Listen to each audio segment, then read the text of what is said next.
Comment savoir si tu t'adresses à un abruti?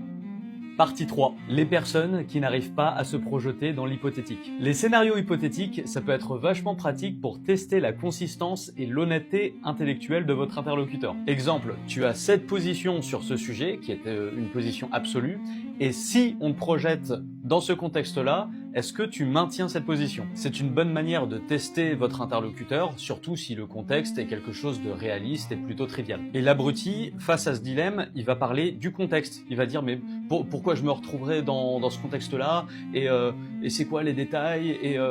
Mais on s'en fout.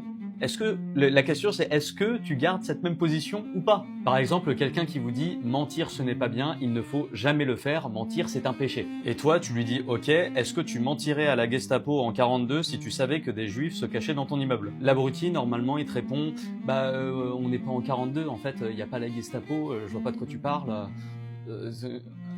Ensuite, il y a ceux qui pensent que leur expérience personnelle est universelle et qui n'arrivent pas à voir autrement que par le prisme de leur propre vécu. Par exemple, en disant même quelque chose de trivial, dans la société aujourd'hui, c'est dur de trouver du travail. Et lui, il va te répondre, non, enfin, moi j'ai cherché, j'ai trouvé tout de suite, hein.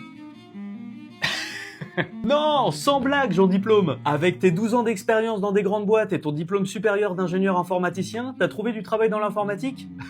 Mais les bras m'en tombent. Et enfin, dernier exemple pour cette vidéo, les gens qui, plutôt que d'admettre qu'ils ont tort sur le fond, vont attaquer sur la forme. Appelons arbitrairement cette méthode la rhétorique de ma mère. Ça, par exemple, c'est quand tu expliques à quelqu'un que tu trouves son comportement problématique et que tu lui reproches les faits A, B, C, D. Tu lui exposes ces faits-là, ce que t'as dit, devant qui, ça m'a fait ressentir cela, ce que tu m'as écrit par texto, ça m'a blessé parce que, blablabla.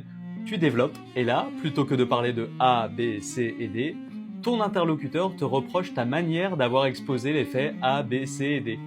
Et de toute façon, pourquoi tu utilises ce ton? Et pourquoi, de toute façon, voilà, t'es toujours agressif. Et voilà, de toute façon, t'as toujours raison, on peut rien dire.